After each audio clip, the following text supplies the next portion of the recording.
Thanks for choosing this free Anfield Index podcast.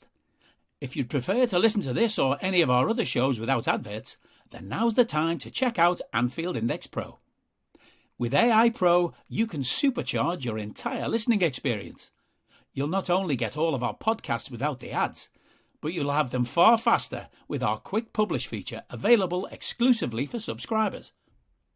AI Pro also puts you in the heart of our sound studio, with an option to listen to many of our shows live and interact with the podcasters in real time as the shows are recording. Upgrading couldn't be easier. AI Pro is available on all popular podcast platforms, and we have our own apps for Apple and Android. Just head on over to AnfieldIndexPro.com and get started today. Hey guys, welcome back to Incision podcast. We are covering week one of the group stages, game week one. So much went down. Two managerial sackings, plenty of goals, and I think the Reds have failed to show up for the Champions League at the moment. And bringing his A game on this podcast, something that I cannot say for Liverpool. And it's the familiar voice, the glue that holds everything together. Don't you get rusty on me on that mic, Themis. Welcome back. Hi, how are you? It's nice to be back. It's great. It's great to have you back. And I'm just going to let listeners know Themis is really, really busy. So we really, really appreciate him taking out time to talk to us. Don't mention that. That's between us.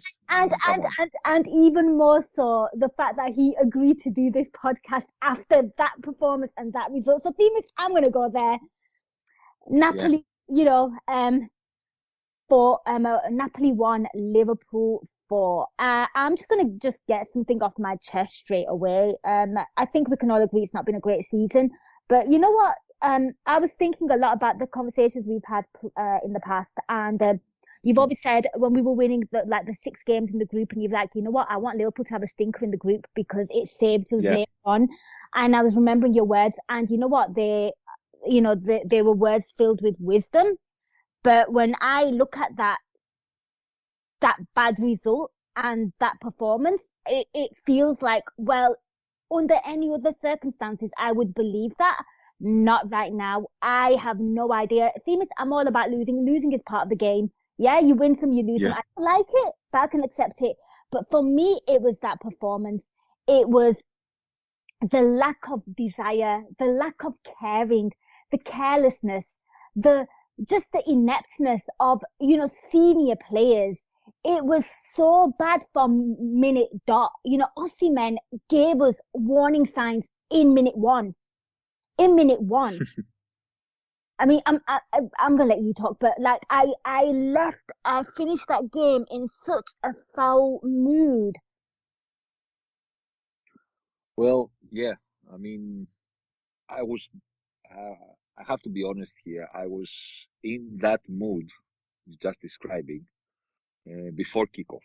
I mean, I have a friend of mine. We work together, and he always bets on football games and stuff like that. Oh yes, he told us. Yes, I've heard about. Yeah, he's not working for our sports website. He's in the news, strictly news department. And earlier, about 3 hours before kickoff, he was leaving the office, and he told me tough game tonight, right? And I told him, I'm thinking you're betting on Napoli, right? And he said, yeah, unfortunately, because he knows I'm a huge Liverpool fan. Yeah. And I told him, you know what? Before the game, pick 3 Liverpool players to be cautioned. So I do that. I mean, I told him, did you bet on Napoli to win, right? He said, yeah, I did. Okay. Extra bets. Liverpool players to be cautioned because they're going to be cautioned, they're going to take a yellow card. He said, how do you know? I said, I know because Napoli are very fast. Liverpool are basically walking. So I'm thinking yellow cards for sure. So use your instinct and pick some players. And I think you have a great chance of winning even more money than you will because Napoli are going to win. And he came to work today and he said, yeah, I'm going to buy you need a coffee, something like that, because I won because Napoli won. I picked Milner and Van Dijk to be cautioned. Before halftime, they both got yellow carded. So it was my mood before the game, and I know it's not the mood of a Liverpool fan. I know you should be supporting, wishing for the best for any game, and this is what I love about Liverpool when they are at their strongest. That if you're a Liverpool fan, you're not supposed to be scared of any opponent or any ground. You can always believe that you can do it. But unfortunately, and there is my headline for you and the listeners. Right now,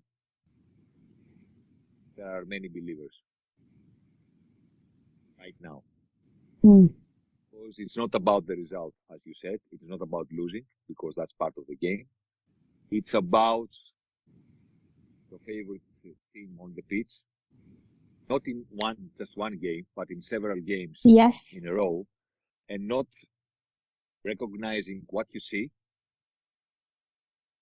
A team that gives you the feeling that you're not familiar with these players. I mean, we've watched these players perform, I don't know how many times. 100 games, 50 games, 60 games, 200 games. We know them. We know how they run. We know how they react. We know how they cut inside, how their first touch, the second touch, how they change directions. We know everything about them. The body language. We know them. We don't know them as persons, but we know what they look like when they play football. Even when they're having a bad day, we know what a bad day looks like. Yeah. This is not a bad day at the office. No, it's it's not about a dip in performance level or stuff like that. This doesn't look like that. No, it really doesn't. And like like I touched on, the best players that we have are not delivering. It feels like, it's like a domino effect of like negative vibes or bad energy or a lack of form, and it's just kind of rubbing off on everyone. I mean, you look at the team that Jurgen Klopp put out, and I think the one that kind of like it's the like, if you look at it on paper, the defense is solid if they are on their best game, shall we say? Because obviously we know like our fullbacks are just not performing right now. Same with our defense as well. It's been a bit everywhere. But the midfield for me looks really, really shaky and ropey. I think just throwing in James Milner at the age of 36 and rinsing him for all the performances that he has got in him, and to use him like that is absolutely negligent. And obviously a young Harvey Elliott who's having to carry like this team, and like obviously like there's deficiencies in his game, which we know because he's a young kid. But throughout the season he's probably been one of our most consistent performers, which is quite troublesome in my opinion. And the front three, I mean, Salah, who has just completely lost his his ability to kind of get involved in the game, so anonymous all season, and brought that forward. Firmino as well. I mean, yeah, he's had a few bright spots in a couple of games, and the only one that showed absolute willingness was Diaz, and he's got a bit of fight in him, and he's the only one that doesn't look like he's been affected by this lack of energy or this lack of concentration. For me, Themis, it's the basic stuff that we're not doing correct. You look at that, like they were getting pressed. There was so much space. There was no cohesion with the passing. I think spatial awareness, tactical nous are where you should be in the game. Just making it so easy. We looked so vulnerable in every aspect of defense. It was so bad. And then, there were certain players of theirs that absolutely lapped it all up. And of course, the hipster that everyone is talking about, the football hipster now, who's just announced himself in Serie A, the Kvaratskhelia.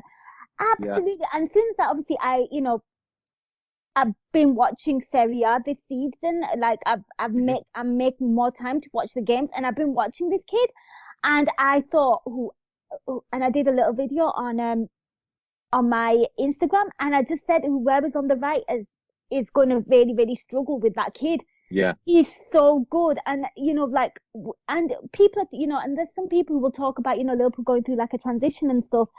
And if anything, it should be Napoli who should be going through a transition with the big names that they've lost, and they look like such a cohesive unit. And and I was just so perplexed. I mean, within 6 minutes, yeah, make it even harder on yourself and give away a mindless penalty. Even things like that. We gave away 2 penalties.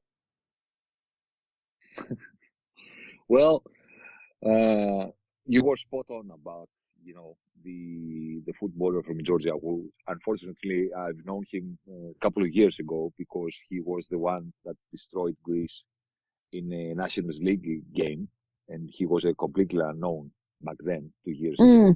Absolutely was. Yeah, and he is still now, but he is making his name because he's signing in Serie A, as you said, and now he got that result last night.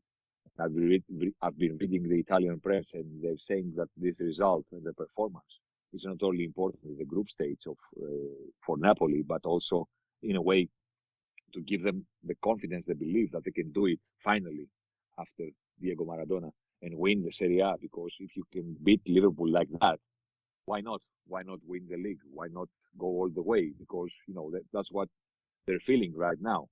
They're feeling that they are at the top of the world. But getting back to Liverpool, is talking or hearing and listening others talk about the high defensive line, right? All year long last season, all you could hear about is the high defensive line and if it's working or not. Myself, and I apologize to anyone who has a different opinion. I've always thought that it's a rubbish discussion because it worked amazingly for us. Yep. It was perfectly tuned, and at some times it didn't work, but overall, it was one of the for a team that was absolutely amazing. And if you had you haven't watched any of the games, you were away in a coma or something like that, in an island or something like that, and you finally got the results so far in the season, you would probably think, well, what's happening here? Because Liverpool are having horrible results. Is it the high line? And the answer is no, it's not, because the goal we conceded at Old Trafford, Sancho, we conceded versus Newcastle, Isak, and the goal we conceded at the end of the first half last night, the same goal. Are behind the goal. We are behind the ball with many defenders. There is no high line, no transition, no running back, no space behind Trent or something like that. Things we have talked about a lot. None of those things. We are behind the ball, organized.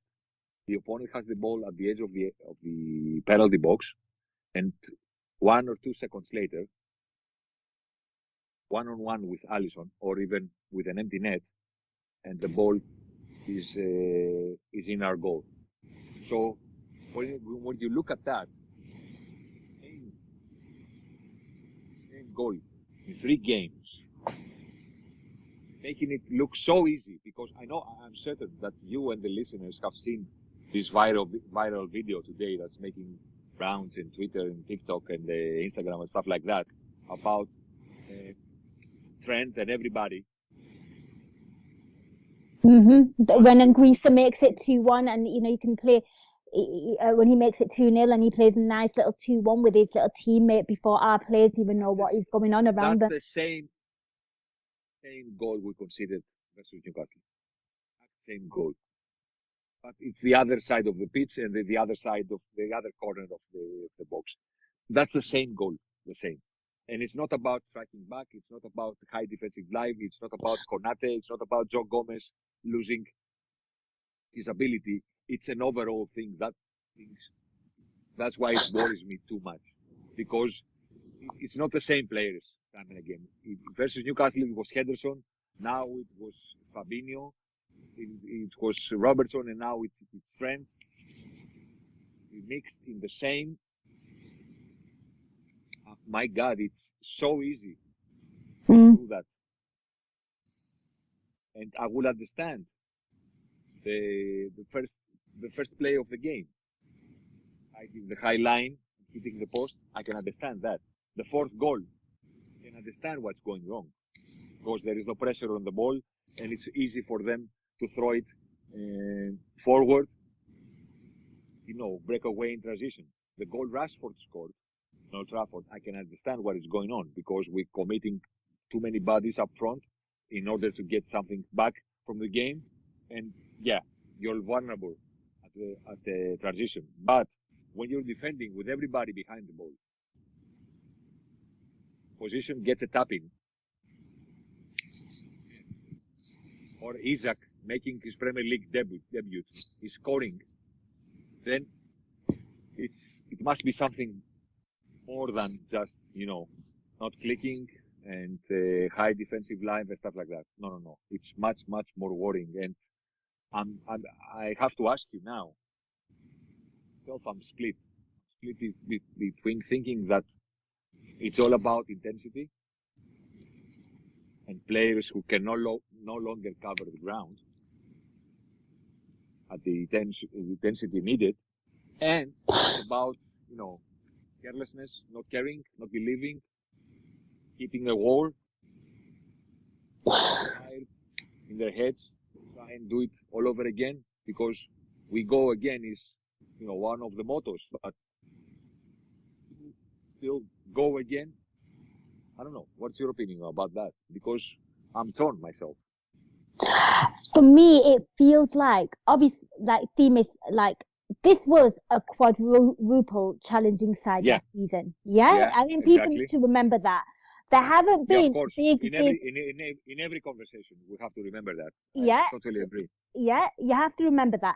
You also have to remember that they've not, when people talk about, transition, Liverpool going through a transition, they've lost one key player that was a starter in Sadio Mane. Mm-hmm. Yeah? And to be fair, he wasn't in like his best of shape. He had he started looking pretty decent towards the end of the season when, Diaz took the left and he was playing more central and, he was bullying defenders and such things. So you look at all that. And so we've already lost one player. Now, I think what has happened is, and obviously, and I think in that regard, we've been quite smart because what we did was we got in Diaz when we noticed that, what's his face, Thingy's not doing so great, Sadio Mane. We brought Jota in. You know what? In the Champions League final, I think we all can agree that, there was a lot of crosses coming in. Because, Trent was once upon a time really good at crosses, that he could, and what we were missing was a focal point threatening that area and something that maybe a player like Firmino lacks instinctively. Like, I still remember, and I hate to talk about the Premier League because this is a Euro show, but that mess up or that, brain fart between, was it Martinez and, Bruno Fernandes, where they just about cleared it and, Firmino was so slow to react. That kind of presence in the box. You got it in Nunez, yeah? It's been addressed. Crosses come in, you've got a big guy, and he's not only just good for the headers, he's actually quite good with his feet as well. We've just not seen an awful lot of him because of the suspension. So, he's not got his rhythm. For me, I think the issue is we should have slowly but surely kind of been bringing a little player in here and there, like the way Man City have been doing it. And certainly in midfield, for me, I just feel like there is a big gap in the middle of the park. There is, absolutely.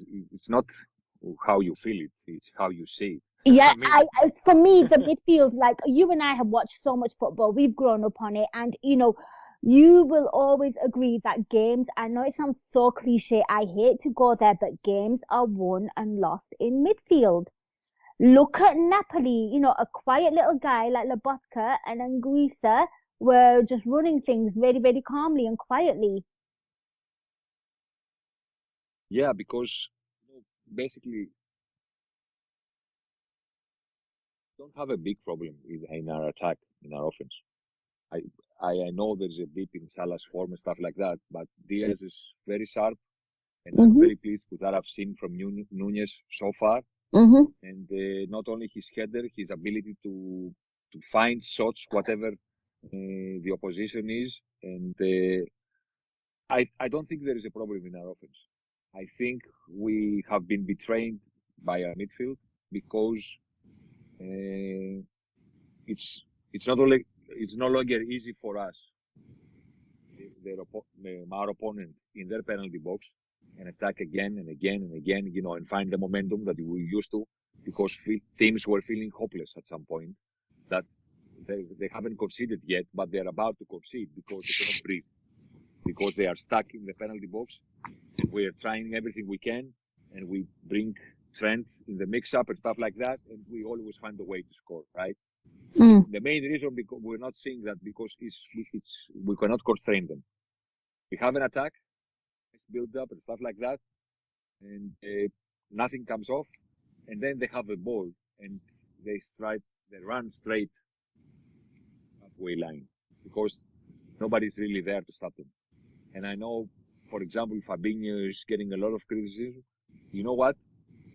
He's one of the best, but even you can't do three man's job. You can't do three players' job. There's nobody that good. I'm sorry. It's unfair and it's wrong. And, to put him, with a child who's actually a winger, he's not even a midfielder, but, it is what it is. There's so many injuries. Naby Keita hasn't made the squad. Thiago, obviously, but, he came on, things started looking infinitely better with him in. He actually came on and probably had a better performance than players that played the entire.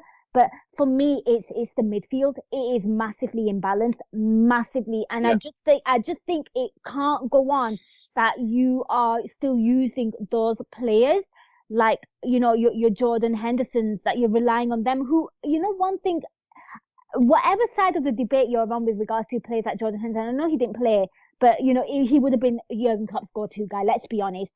However you feel about Jordan Henderson, whether you love him or you don't rate him, but that's up to you.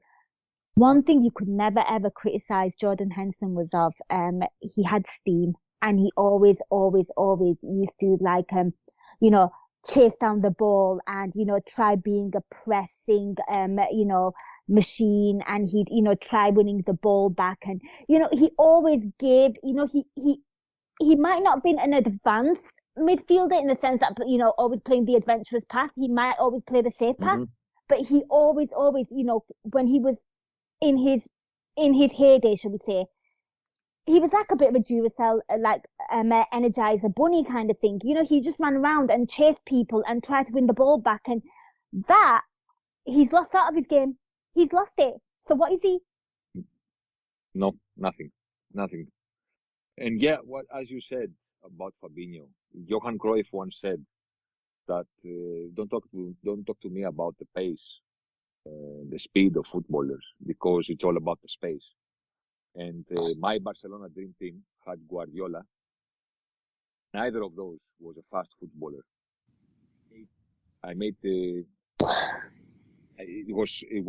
I tried to give them the least amount of space to defend. If you put them in the biggest space, they will be exposed. Because as you are correct, they have no pace. But never shown to the public that they didn't have space because they have to defend it in tight spaces. Right now, we do what we have been doing in the past seasons. We're trying to do the same stuff, but what we have been doing in all those years of excellent football requires clever players are at their best of form. That's for me is the absolute requirement to play the way Liverpool have played in the past seasons. 10 out of your have to be at their best form. 10 out of 11. Yeah. You can carry one person having the best month of his career, right? We can carry him for a month or so because are at the top form. Right now, we make a starting lineup. Those players, physically, not mentally, not fighting the back of the net. I'm not talking about finishing purple parts or stuff like that, or missing chances like Sadio had in the past, or even Mo had in the past. I'm not talking about scoring goals and find a vein of form in front of goal and then it goes away and it disappears and suddenly you can no longer score in 4 or 5 consecutive games. I'm not talking about that. I'm not talking about the physical state. I'm talking about their intensity, their running, their stamina, and stuff like that. 11 players out of the equation. Okay, you have 10 players. How many of those players, if we make a starting 11 right now, how many of those 10 outfield players are at the top of the game physically? Who can we count on? Diaz? Yeah. Okay. Maybe Robo? No. I'll be honest with you, I think he needs to be dropped for Shimikas now. At least we have that option, and on the other side, we don't even have that option. No, so I thought Shimikas did all right in the Merseyside derby. It's so sad that we are in a state where the top four. I like Robbo, I like Robbo, but if you're not playing, and you're not playing well, then I think we need to change something up. I know Jurgen Klopp said it's time to reinvent ourselves. For me, it's just about going back to basics. Okay, so on the premise that you're saying that those players start like your Robbos, and obviously with Trent we don't really have an option. I guess you could switch him with Gomez, but like again, didn't have the best. It's looking so bad. I just feel like there's probably players in that team that know that they can't be dropped. And that is maybe not a good thing. Yeah. But you know what? Right now they are dropped because you are losing away at Old Trafford, right? Game. It is to him that I know we are losing. We need you game, but you're out of the game. That happened versus Newcastle again, right? We were not winning when Trent went out of the game. No. And Klopp decided that it's better to finish the game and try to win it at the death with Milner as right back instead of Trent. Message. Because it's easy to say, 5 subs this season, amazing. Finally got what he wanted. He's going to use that to protect the players, to keep them fresh, to give youngsters an opportunity to play and keep everybody in the mix, right? That's what happened. What's happening when you're winning. When you're winning 1-0, 2-0, something like that, and you say, okay, should we give a rest or something like that? We were not winning versus Newcastle. We were not winning versus United at Old Trafford, and both games we finished the game without Trent because Klopp said, "Out you go." Yeah, and is that because of his performance? Because he was horrible, or is it because Klopp knows with the same intensity for more than an hour? Fun is more worrying right now. Treatment that Trent shows, pending, or that maybe not careless or indifferent, able to run the way required. Because if it's the latter, it's serious trouble. Yeah. It's going to resolve in 1 or 2 weeks' time. It's not about, giving him a hairdryer treatment and forcing him to be, more responsible and stuff like that. If it's about his intensity, because you cannot fix that in 1 or 2 weeks' time. That's not possible. I mean, in this game, though, Themis, I mean, they were just having so much joy. So, in the first minute, we talked about Osimhen early, it was like almost like a Mo Salah-esque kind of chance for him. In 3 minutes, Politano shot, Kvaratskhelia really instrumental in that again. And then within 5 minutes, we can see the penalty. And I mean, we're a bit everywhere because listeners probably listen to this thinking you've just kind of just spoke about Liverpool in general. But for me, it kind of, what Liverpool have done is they brought all those bad performances and those bad lapses of concentration into this game. And I think that's why we kind of went there. I'm just putting that out there for the listener. But I mean, what did you like? Liverpool are being outrun by everyone, and this was a really, really tough away game for Liverpool. We knew this because we don't win there, and anyone that's been watching Napoli will know that they are playing some good football. Like, respect them, and I just feel like I don't know what we were into. Like you said, you look at some of those names and it's enough, like on paper they are good enough, and stupid things were happening. Okay, yeah, James Milner, I think everyone knows that I don't think he should be playing for Liverpool. He's one of those players that he was meant to be brought on for like 5-10 minutes at the end to shore up a game or whatever. Yeah. And maybe be a mentor to the younger players in cup competitions. That's the kind of role that he should have had.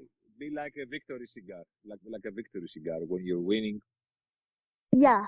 To celebrate your victory. And for me, that game, the way Liverpool played and the lack of intensity and the lack of anything, to me, it just felt like it was a James Milner testimonial match, but it went horribly wrong for him. But bringing the rash challenges and things, but it was just horrendous from the minute go. And I worry, because I'm looking at it and normally when there's something wrong, you can pinpoint one thing. And here, seems to be a collection of things that don't look right. And errors all over. I think one thing that would really, really help, I'm going to try spinning this in the positive, is the fact that I think what we need to do is we actually need to, for me, I just think the midfield has not been addressed. I'm just going to put that out there. And I think maybe now, if you are a little light on the midfielders and you go gung-ho in your attack, maybe play two-man midfield. I don't know. But what I'm saying... But in the state of the midfielders, how can you play two and take one out when no one is at the top of the game? I mean, what you're saying makes sense, but if we're gonna move a midfielder, then please, none of them be at the top of the game right now. I mean, maybe Thiago. I mean, that was embarrassing for everybody to see Thiago really come back, and win more duels than anybody else on the pitch as a substitute. I mean, that was a slap in the face. And come back fresh off injury as well. And it's stereotypically known that players are not normally the best when they've literally just been thrown in after an injury. Like there's like an easing in period, a bedding in period. But things were so bad that, him coming back from an injury, he's still playing better than you. Not only with the ball, because we know his ability on the ball. Even off it, I was watching him, his movement, and I just fell in love with it. I miss this so much. And his willingness and his ego and pride. You know what? We are famous footballers. We cannot on the chin and move on. We're losing 4-0 here. I mean, trying to win some battles, try to show some desire to the traveling fans and those who are watching from home. I mean, when Klopp said that we have to reinvent ourselves, I've been spending for every hour and then trying to figure out what he meant. It's been inside his head, and maybe that quote means nothing, but maybe that quote means something, and I'm trying my luck to guess. One thing I will say after his post-match comments, he looked humbled. It's like he's had a big dose of humble pie, and it was needed.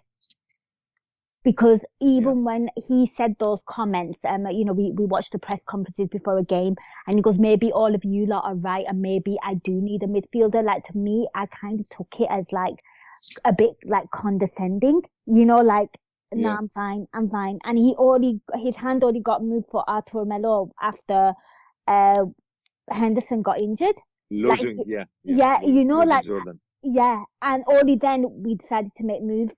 And I just, I think yesterday I felt like he was actually being genuine. I know you shouldn't read into what managers say. You won't over, and I always say that to people. But for me, it genuinely looked like he had been slapped across his face with a wet fish. Yeah, I totally agree with you. And the way he went on to the fans and apologize and stuff like that, I I read a tweet actually with the picture of Jürgen, holding his hand up to the traveling fans, and the caption said, I never thought I'd see that from Jürgen, because win or lose, you never thought that he had to be, apologizing for anything, but that was not the case last night. And to take on from what you said, being humbled and all that, I'm guessing, and that's just a guess from the top of my head, that reinventing ourselves means that maybe Klopp is we cannot no longer try play the same football with so much success all over these years. We cannot go on and playing this same type of football because we are no longer capable of doing that and win games. We have to reinvent ourselves in order to find ways to win games. We cannot end the season right now. What do you think he means by reinvent? I know you're like trying to play it in your head. Do you think, obviously, this Liverpool style of football that they've been playing has been quite unrecognized, very recognizable. I just think you have to go back to what you were. Yeah, like maybe less.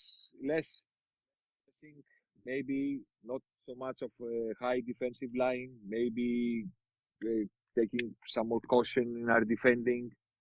Maybe restructuring the way we set up, defend or press high up on the pitch. Maybe stuff like that. Maybe stuff like that. I think it's well. We are no longer physically. No, carry on. Maybe we're not about, keep the phrase, they have been figured out.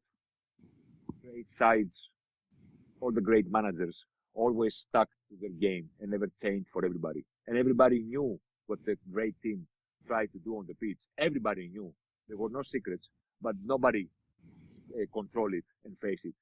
So I hate the phrase, they have been figured out. It's not about trying something new. It's about being at the best of your game in what you're doing. And right now, I feel that we are no longer able to doing what we have been doing and win in the same way that we won. And we cannot call the season, right? We cannot end the season right now. We're only September. Lots of football to be played, and we have a break for the World Cup as well, which is unprecedented, and we don't know how it's going to affect teams. We cannot quit the season right now. We're not playing Football Manager and trying new save. We have to carry on, right? And we have to win games, because maybe we're not able to win the league or any trophy, but we have to keep winning and try to finish the top four and keep and take our chances in the Champions League and stuff like that. I don't feel that we can win in the way we did. We have to find a new way to win games.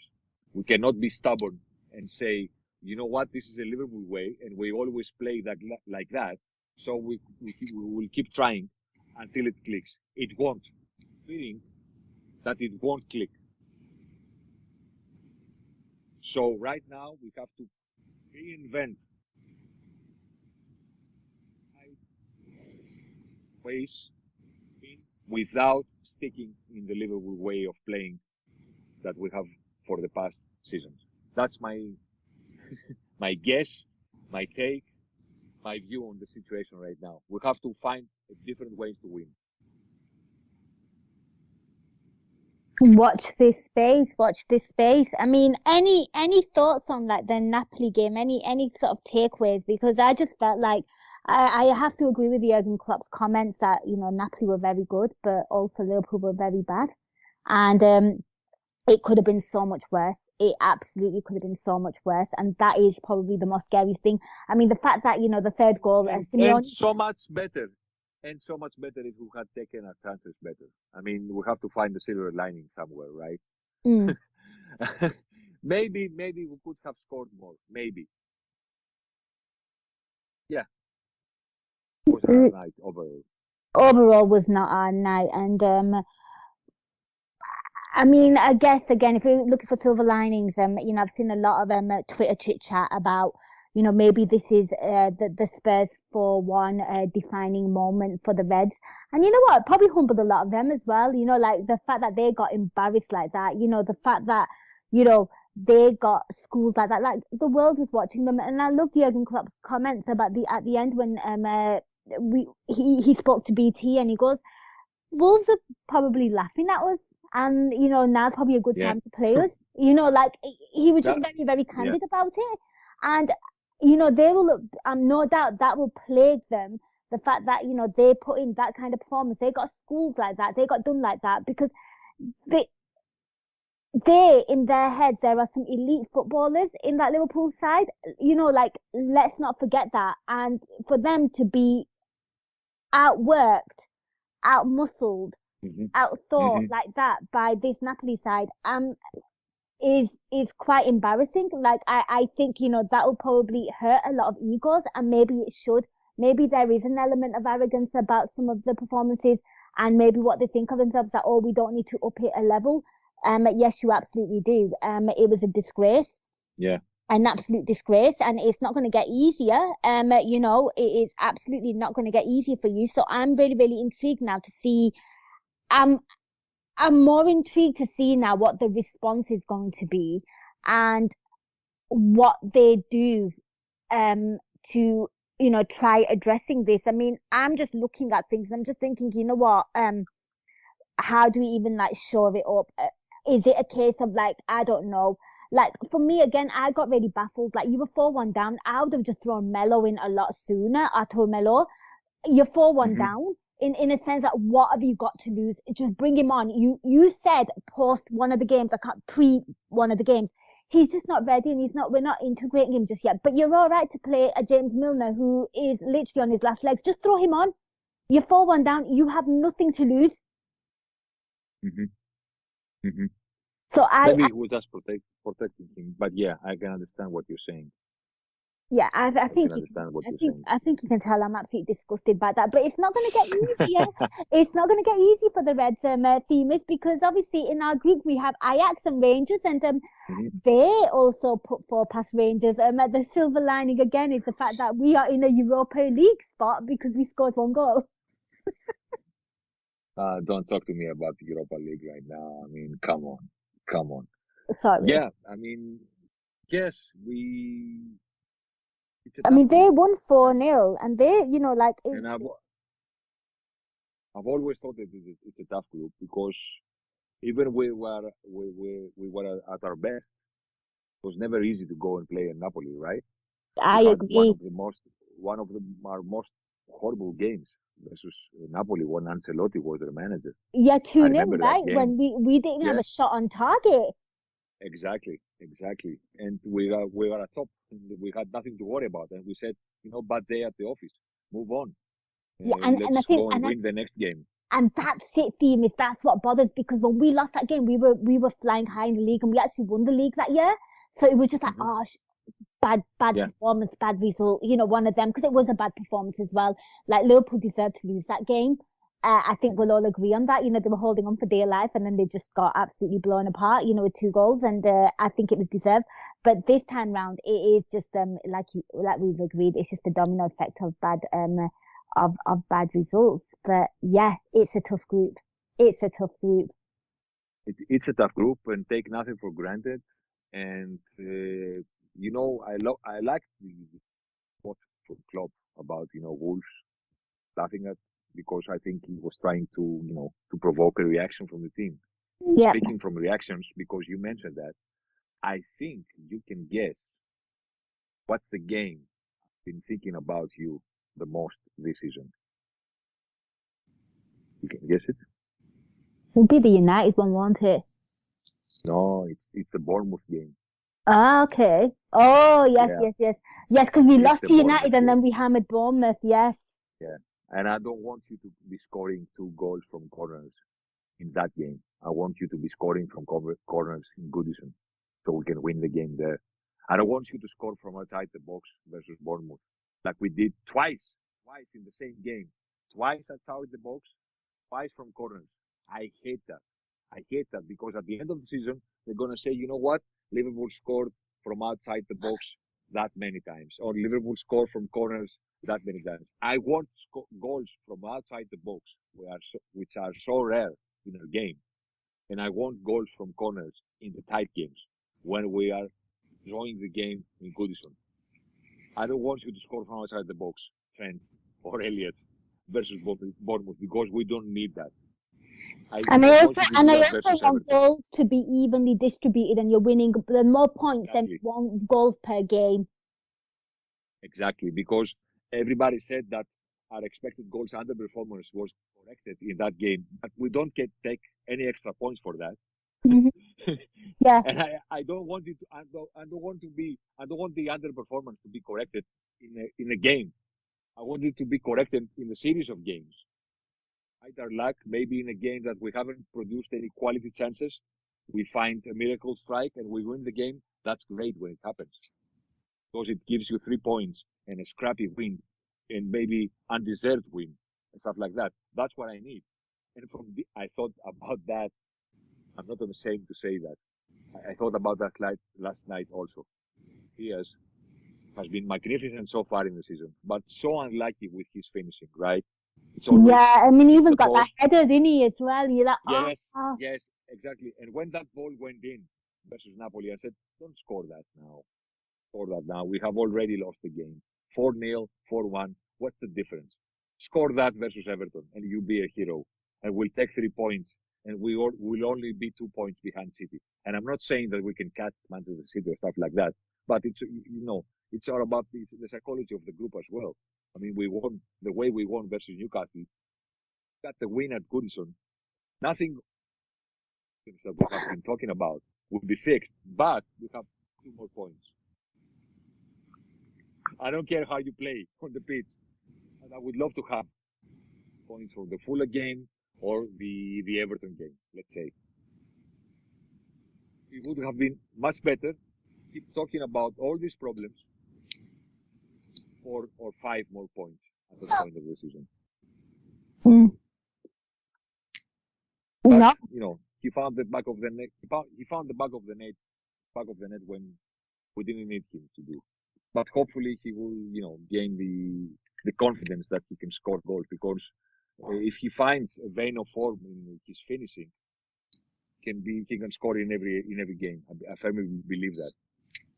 Yeah, I do too, and he's definitely probably the bright spark. And if sort of, I think, just things will just slowly, maybe, like you got to have a positive spin on it. But I just think things will slowly start changing once, you kind of, see some of these players scoring again and more, and I think like you said, once the points come, I think the performances will come as well, because there's a belief of confidence. Right now, nothing's going that way. But you know what? Let's see what they're made out of. But Themis, let's kind of carry on talking a bit about Europe. And obviously a lot went down. And I guess, Ajax won 4-0 against Rangers. I am not surprised at that one. I will be absolutely honest. Let's go to some of the other English teams, real quickly. Spurs versus Marseille, Conte and Tudor, a reunion there on the touchline. Obviously, we're old enough to remember when they both played for Juve. Richarlison getting 2 Champions League goals. Yeah, his debut, actually. Debut as well, yeah. Obviously, yeah, first time playing the Champions League obviously meant a lot to him. Him getting emotional. I don't like the guy, but I don't know, that was maybe a nice moment, because obviously they dream of that, and he, it was, a dream made reality for him. And obviously when you look at, how these footballers sort of rise up and, how they make it as well, So, Spurs, didn't do a Spursy thing. Yeah, because with Conte, they're trying to be as little as Spursy as possible.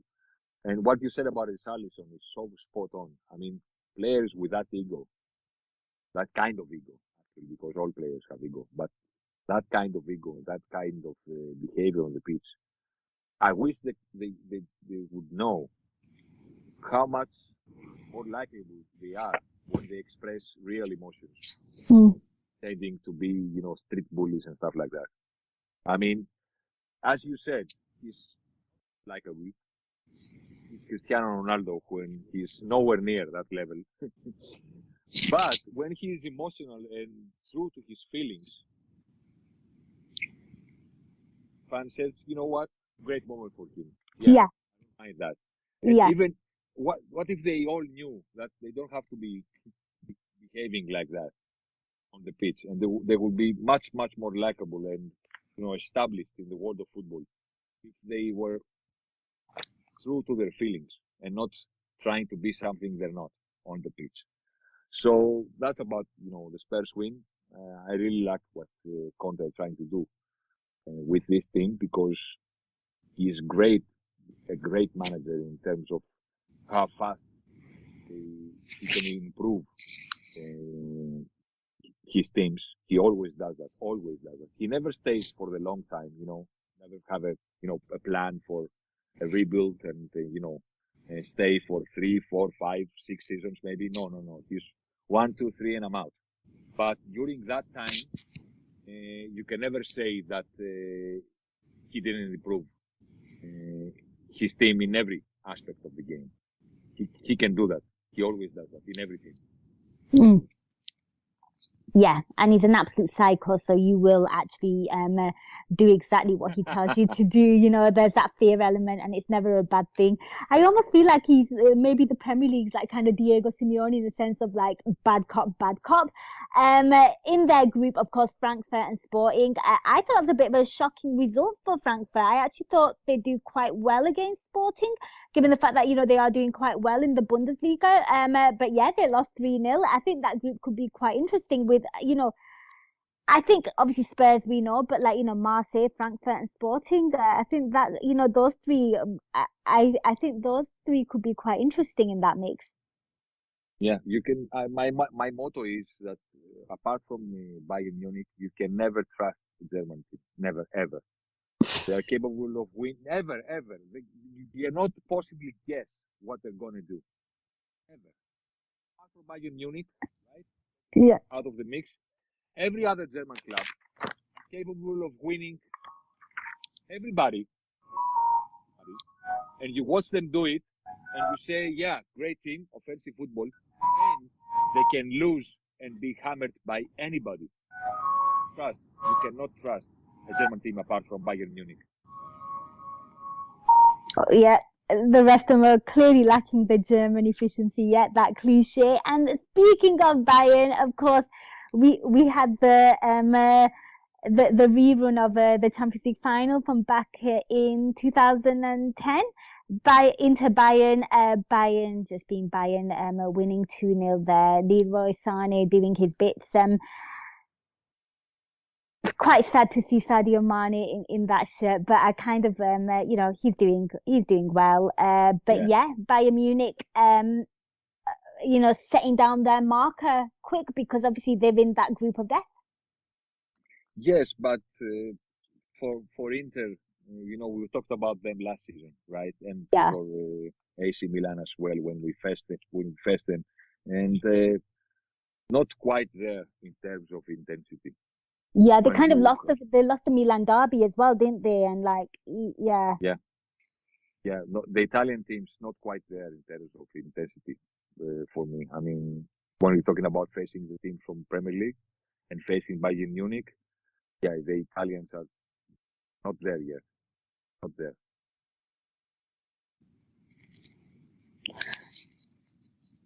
The expert has spoken, and obviously Barca were playing Pilsen, and it finished 5-1. I mean, would it be a Champions League group stage or just a Champions League game just in general if Lewandowski does not score a hat-trick? Like, come on. Just in different colours this time. Yeah, because you know what? It's like he's, rejuvenated in a way. I mean, he was never really recognized for being the wonderful footballer that he is.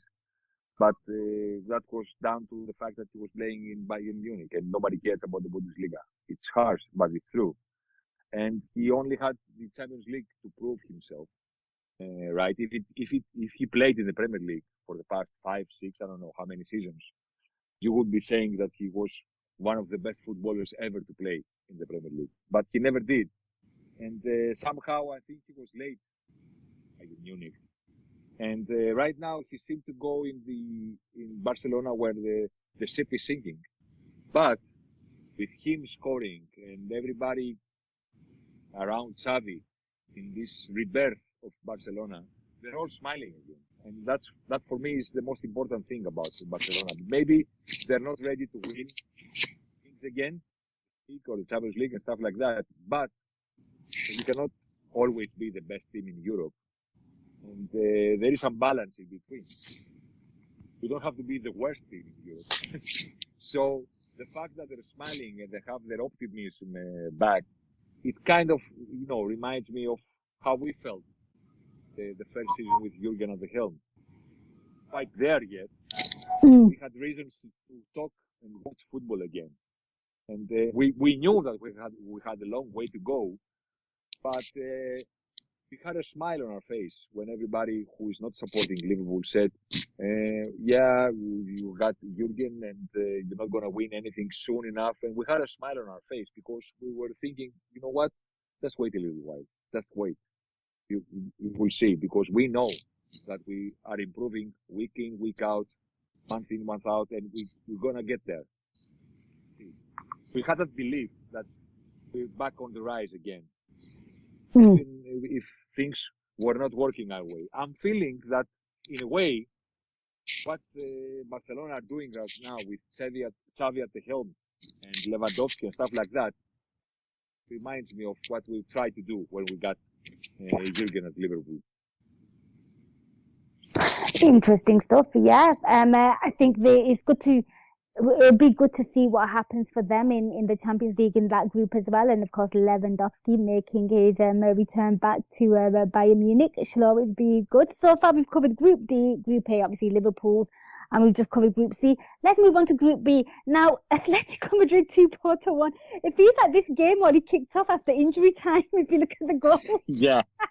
It's like all the drama was saved for injury time. A classic Diego Simeone kind of game. But yeah, really, really funny stuff because it was all stoppage time drama. Atleti score, Porto get a penalty and convert it, and then Griezmann scores the winner. Yeah, from a corner at the far post. And you know what? You know the amazing thing about Griezmann and Atletico this year? Have you read the speculation about his contract? Yeah, apparently, so he can only pay if he pays a certain amount of minutes. Right. Atleti don't have to pay his. Yeah, there's something very shifty about how Diego Simeone uses it. Yeah, they always bring him in the hour mark. They bring him in if they bring him in the game after the clock hits 60, it doesn't count as a whole appearance. Just bring him in the 62, 63, 64th minute of the game, and everybody was wondering that now. Does injury time count in that or not? Because he scored at it was 11 minutes, the 19 minutes, something like that. Yeah. Actually doesn't. So if he comes in, clock says 61 minutes and 30 seconds, he has only played 28 minutes.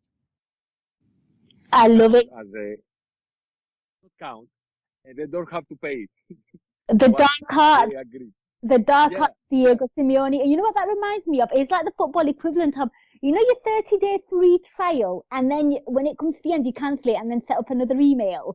And then try doing it again and again and again. That is what Diego Simeone is doing with Antoine Griezmann. but for him to score goal at injury time, 11 minutes, 90, it was amazing. And everybody talking about that. Does that count as a whole performance or not? But in fact, it doesn't. There you go, listeners. He only played 28 minutes according to the contract last night. Good stuff. And in their group was Bruges and Leverkusen showdown. Bruges, Simon Mignolet's Bruges, 1-0. what you said was pretty much true. Just don't really rely much on a Bundesliga team at the moment. But yeah, they lost 1-0. I just think those kind of groups and those games kind of just unfold themselves as they go on. I think there'll probably be some twists and turns along the way. Right, Themis, I'm going to turn your attention to the first sacking, and I think we have to go there because we absolutely should. Group E, Dinamo Zagreb 1, Chelsea 0. I mean, of course, we woke up the following morning, which was obviously yesterday, Wednesday, to the news that Thomas Tuchel has been sacked. I don't think it was because of this game. I think it was largely down to many, many things, and then this just kind of being the reason, the scapegoat to kind of get rid of him. And I mean, it was a very, very interesting game because, there was I thought their goalkeeper had a worldie. I thought Lubatic had a really good game. He almost reminded, because they were wearing blue, Zagreb, and I subconsciously always associate Chelsea with blue.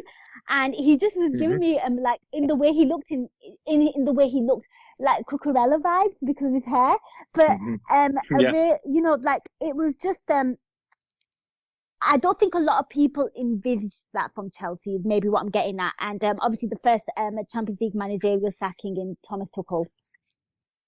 Yeah, I mean, and as we were recording this pod, Graham Potter was announced as the new head manager. He's the new manager of Chelsea. It was announced, 21 minutes ago. Yeah. Yes, I've just jumped to Twitter now. I've seen it as well.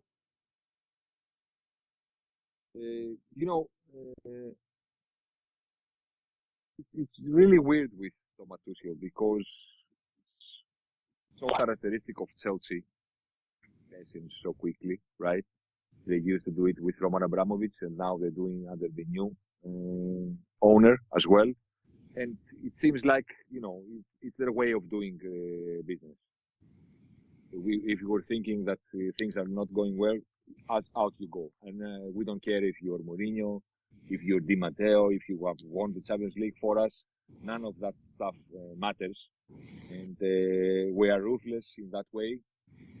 In fact, they do not value the role of their manager in their team, in their club. I mean, it's not the way we think football is supposed to be played in Liverpool, but it's their way of thinking, and it's so characteristic of Chelsea to give him 250 million pounds.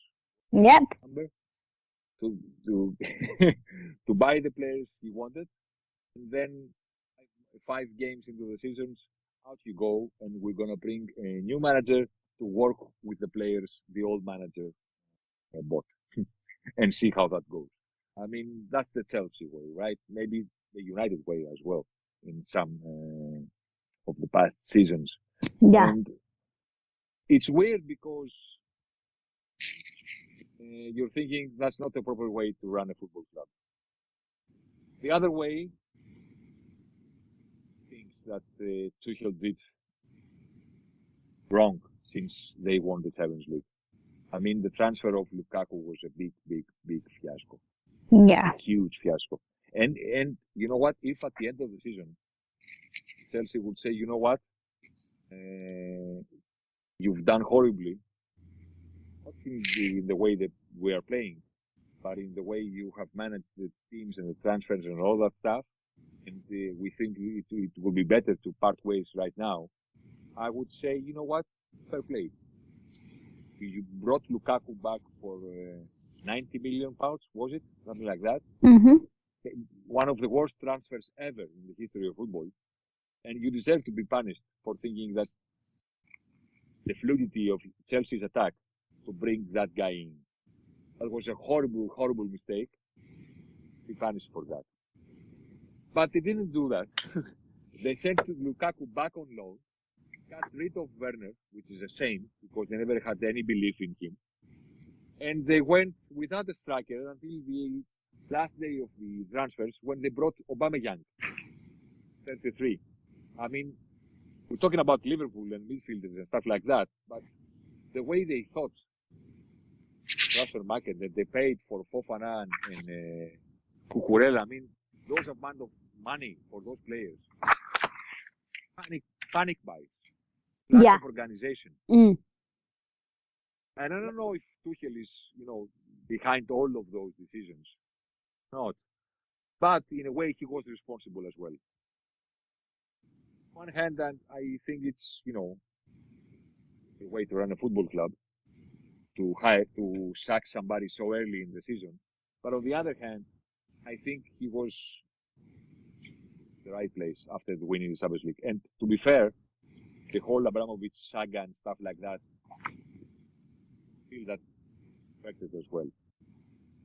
You cannot solely take the blame and be responsible for everything, but he has to take some responsibility, especially for the Lukaku transfer. Because if you're bringing a player back in for that amount of money, you never know in football if he's gonna, maybe he's injured and stuff like that, but at least it has to be the right fit. Yeah. In your attack, you have to have a specific plan for him. You cannot say after, you know what, it doesn't work. You should have known that. You should have known that it wouldn't work before bringing him in, because he was not a youngster or a cheap option or stuff like that, or taking a gamble or stuff like that. Teams do that with transfers, and it's okay to take a gamble with a youngster or anything like that. But to bring that player, that amount of money, too much time, say, you know what, it doesn't work. Well, boy, that's unacceptable for me. Yeah, and obviously we're sort of crying at the fact that Liverpool maybe weren't so active in the transfer window in terms of, like, obviously we've spoken about addressing the midfield, but maybe I feel like maybe they just have too many options. Like, I just feel like Chelsea at the moment don't really have an identity. Like, there's just too many. Like, Justin said it on the pod and on the Euro Incision, the one that you missed, Themis, and he just goes, they're just a mishmash of players. Like, you don't really know, like, their style, and, like, obviously kind of look at the kind of players that they've been getting, and like Jurgen Klopp always speaks about getting the right player. Yes, and I think that and sometimes buying too much can also be a headache as well. And of course, in their group, Salzburg and Milan, which finished 1-1. I think that I think that group is pretty much wide open, and it'll be very interesting to see what Graham Potter does actually in Champions League and how he can motivate them. Theme is Group F: Celtic 0, Real Madrid 3. Now, like, Real Madrid doing Real Madrid things there. On paper, it looks like a very, very, like, good result. But in the first half, I thought Celtic had a fair few chances, and had one of those chances sort of gone in for Celtic, I think it could have been a very, very interesting game for I think it was McGregor who hits the crossbar in the first half. That could have been a very, very different game. And of course, Luka Modric showing his class for the second goal. Just absolutely wonderful. I mean, even Eden Hazard scored a goal. Benzema got subbed off. Vinny Jr. gets his classic Vinny Jr. goal. But it was really a game of fine margins, in my opinion, in a sense that it was just basically Real Madrid just being very, very more clinical in their shooting. But I think maybe a positive showing from Celtic. Really positive showing for Celtic. And they have a manager with Greek origins. He's not actually, 100% Greek, but he has Greek origins. And but can you please do me a favor, Nina? Don't put chances and Real Madrid in the same sentence. Oh, sorry, because we know what happens. Yes, sorry. You know what? They are the most. I think they are the most impressive team when it comes to transitional play. Like, the way they turn the ball over is actually quite scary. It seems that I used to say that last season, and I have a feeling that I will keep saying that for many seasons to come. It doesn't matter if you play well versus Real Madrid. It doesn't matter. City played well, they got knocked out. Liverpool played them in the final. We had an amazing, I think, game in offense, creating amazing chances. The level of the game in the Champions League final, and it didn't matter the one. It doesn't matter how you play versus Real Madrid. It doesn't really matter. If you're Celtic, if you're Liverpool, if you're City, if you're Paris Saint-Germain, or anybody, it doesn't matter when you play them. I hate them for that, and I admire them at the same time. I mean, once Valdano said, he was a Real Madrid legend, said nobody plays bad football as good as Real Madrid play bad football. Yes, I like that. Yeah, and it comes from a legend of the club position. There is no bitterness in the quote. There is absolute admiration for what they're doing. They find moments of brilliance, brilliant performances. I mean, they find moments of brilliance and they win games because they are Real Madrid. And Luka Modric outside of the boot and Vinicius emerging as a world-class star right now. They're going to miss Benzema for 3 or 4 weeks. And he's going to miss the derby with Atletico. He came off injured, as you mentioned. And they find these moments of brilliance and give you the feeling that they played brilliantly. They actually never do as a group. But I have to give credit for them. And one of those things is that they know how to say goodbye. And that's going to be my last line on the pod. Because maybe, just maybe, Liverpool there. Real Madrid did not replicate the mistakes that Barcelona, because Barcelona stuck with the legends for far too long, if you ask me. And I'm not talking about Messi because Messi is one of the kind. I'm talking about Busquets, I'm talking about Piqué and all that stuff. I think Real Madrid's lesson was Los Galacticos. The most underachieved. I think they underachieved for the amount of money they spent on the squad they tried to assemble. Of course they did, and nobody remembers that. Yeah. Of course they did. But right now, with Sergio Ramos, and when he came back and said, you know what, hey, for one more season, they said, no, you asked for 2 seasons. We said no, goodbye. And maybe Liverpool should take note from that. Just saying. Yeah, and this year they said, Man United are looking for a defensive midfielder. How old are you, Casemiro? 30 years old? Yeah, fine. You want 5 Champions League? Out you go. So long. Yep. Have a nice one in Manchester.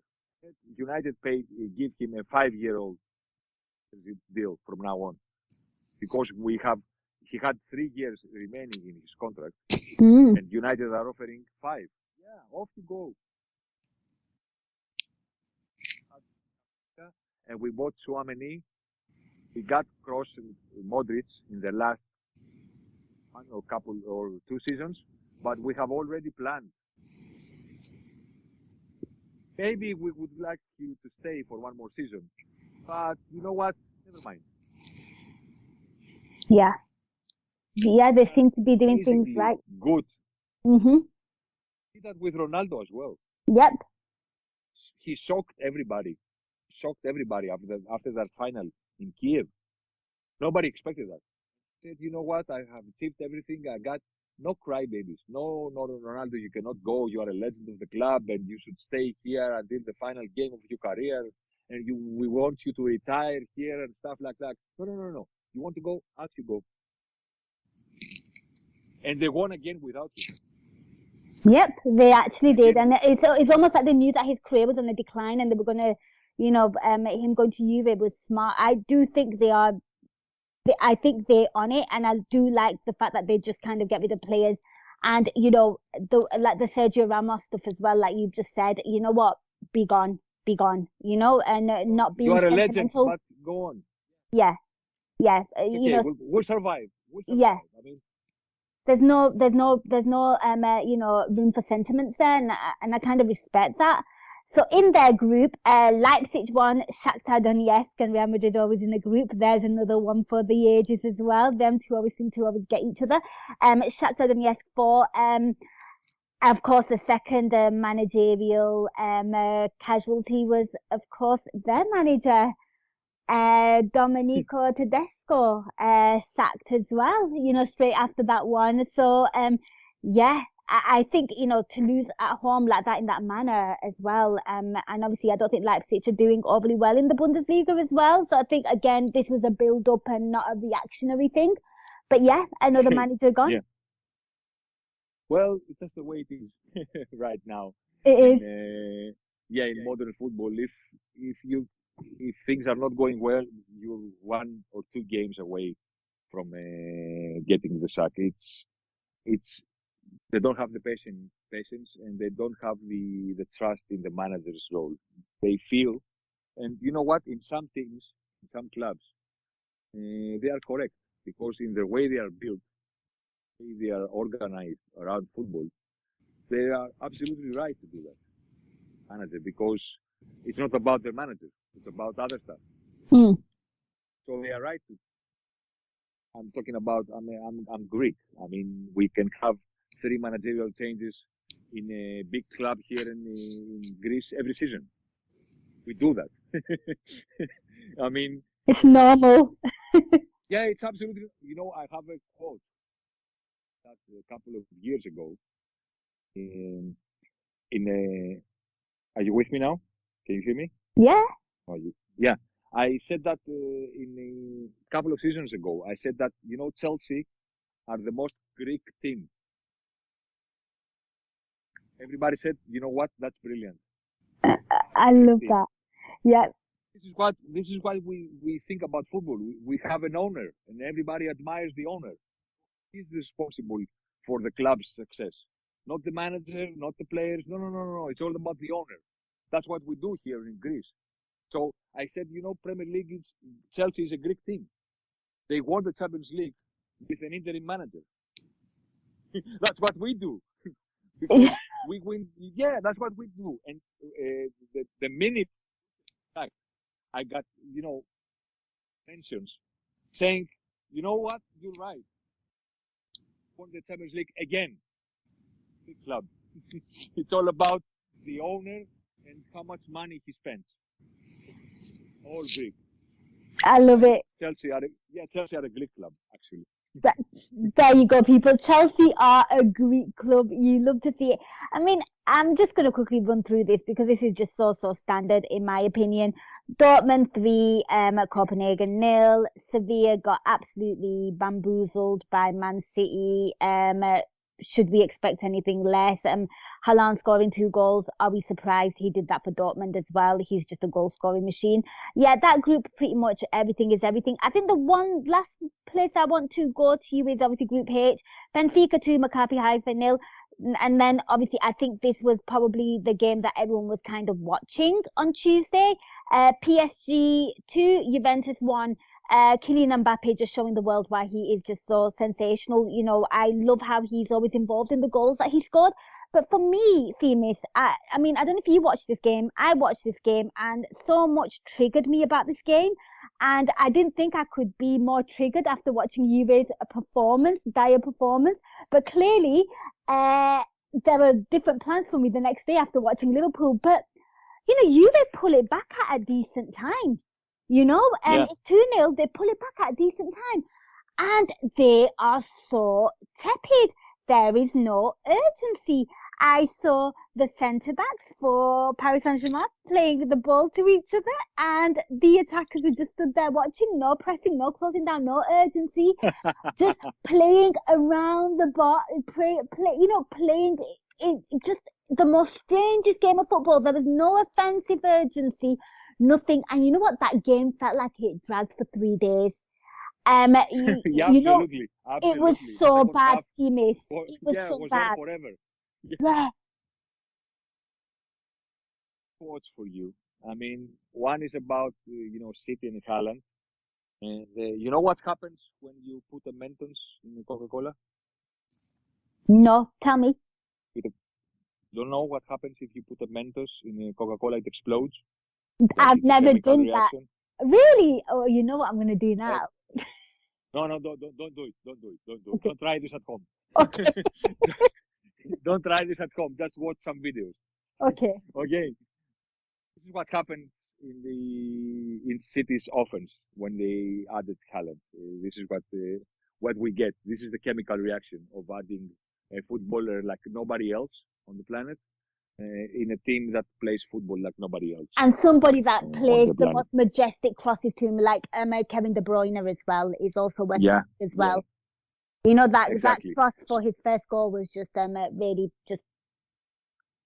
Yeah, it's like passing with the Yeah. ball in his hands. It's like playing basketball, you know, when you have the accuracy because you're passing with your hands.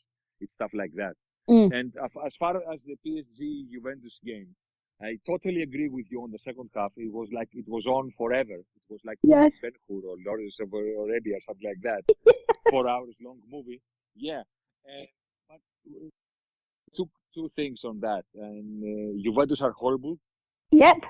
I mean, horrible football. Agri sets them up. It's so outdated. I cannot even begin to how many things are going wrong with them.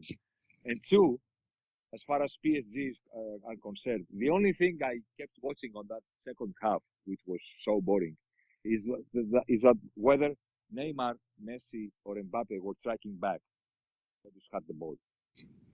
And I'm not talking about transitions right now. I'm not talking, about a fast break or stuff like that. I'm talking about, Juventus having the ball and advancing past the halfway line, right? Yep. For the whole second half, Juventus was playing versus 8 players because Mbappe never ever bodies behind the ball. And I said that, I watched that and I said, you know what? When that changes. When you do that differently, let me know because that's when I think you can do something in the Champions League. As long as you keep doing that, because that's what they did in Madrid last season, and they were knocked out by Real Madrid. That famous comeback. That's what they did. They kept thinking that they're gonna qualify with 8 players behind the ball. They never got the bodies, the 3 of them, Messi, Mbappe, Neymar, behind the ball. I'm not talking about high quality and high intensity pressing. I'm not talking about that. I'm just saying, be behind the ball. They're attacking, so be behind the ball. Just try to give the team a compact shape with your presence. If you're walking, if you're not running, just be behind the ball. They never did that in the second half, and that's why Juventus some minor chances, got one goal and stuff like that. Yeah. PSG kept defending with only 8 players behind the ball. And I said, I watched that and I said, you know what?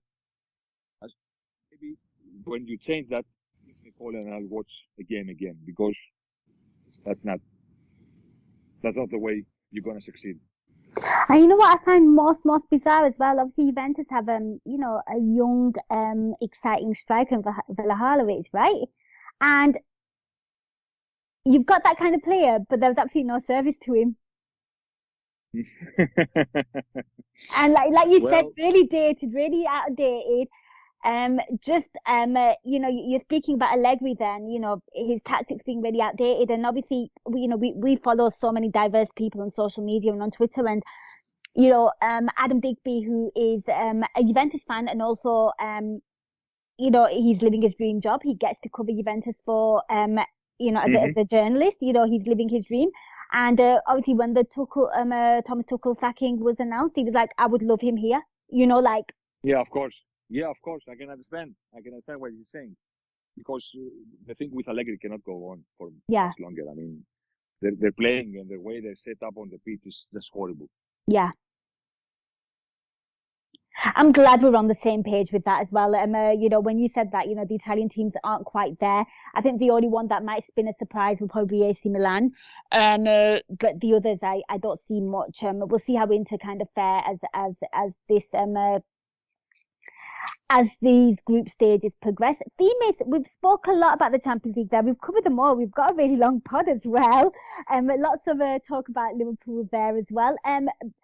Any final thoughts or takeaways from this week's games? Anything you want to get off your chest? Well, no. I mean, just find a way to win. I like that. Just find a way to win. I don't care how. 1-0. 1-0 Van Dijk header, Matip header from a corner, and no chances at all. I don't care. Because right now it's not about the performance, it's not about finding your style and pleasing the crowd like we thought we did versus Bournemouth, which I hated. I absolutely hated that game. It's not about that. Just find ways to win, improve our position in the league table, and see where that takes us in a couple of weeks or months. I like it. Yep. A consistent run of things rather than flash in the pan kind of performances is what is needed here. Themis, thank you so much for joining me on this podcast. I know it was a hard one, but we went there, we did it. And, before I let you go, it's a new season, but I got to ask you, where can people find you on social media if they want to give you a follow and things? Because they should follow you. Yeah, I live on Twitter. My handle is my last name, which is Kesaris, Kessaris. And I mainly tweet on Greek, but if you mention me in English or want to ask or talk about anything about Liverpool, football, or the Greek islands, I'll make sure I'll get back to you. Give him a follow, Rez. And for my part, hopefully I'll be back post Wolves game, if everything is as it should be at the moment. I have no idea what's going on, obviously, with the Queen and things. But yeah, I hopefully should be back post Wolves. Hopefully I'm talking about a win. Diego Costa should be back as well. Fun times. But yeah, guys, thank you so much for listening. I know that was a tough game to watch and probably a very, very tough pod to listen to with us, but guys, hopefully things get better. But thank you for listening. Take care. Till next time, up the Reds. We hope you enjoyed listening to this Anfield Index show. Please be sure to subscribe to our channel so future podcasts find their way to your device automatically. There's nothing quite like fan engagement, and we'd love to know what you think of anything discussed on this show. The best way to get in touch is over on our free Discord community, where both podcasters and listeners debate the hottest LFC topics 24/7. Sign up free now at anfieldindex.com/Discord. You won't regret it. You can also follow us on Twitter at Anfield Index and find us on Facebook by searching for Anfield Index. Oh, and before you go, we'd love it if you could leave us a 5-star review on your favourite podcast app. It only takes a couple of seconds, and it means the world to the people who create these free shows.